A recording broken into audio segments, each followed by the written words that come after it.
విరిగిన హృదయము గల వారికి యెహోవా సన్నుడు. కీర్తనలు 34:18. ఈ లోకములో మంచివారు మరియు చెడ్డవారున్నారు. నేటి కాలములో మంచి అంటే లేదు. స్వార్థములతో లోకము నిండి ఉన్నది. లోకములో ఉన్నదంతా నేత్రాశ, శరీరాశ, జీవపు డంబము కలదు. ప్రతి మనుష్యుడు స్వార్థాన్ని కలిగి ఉన్నాడు. ఇలాంటి వ్యక్తుల ద్వారా నీతిమంతులు, యథార్థవర్తనులు శోధన మరియు వేదనకు గురవుతున్నారు. నీవితరులతో కలుగు రకరకాల సమస్యలతో కృంగిపోతున్నావా?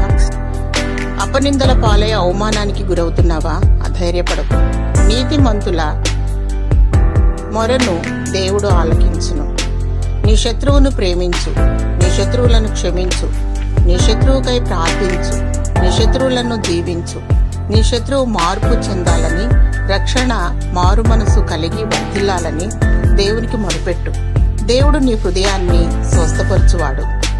ఆయన నీకు ఆసన్నుడు. ప్రభువైన యేసు నీకు తోడయుండి నిన్ను దీవించునుగాక. ఆమేన్.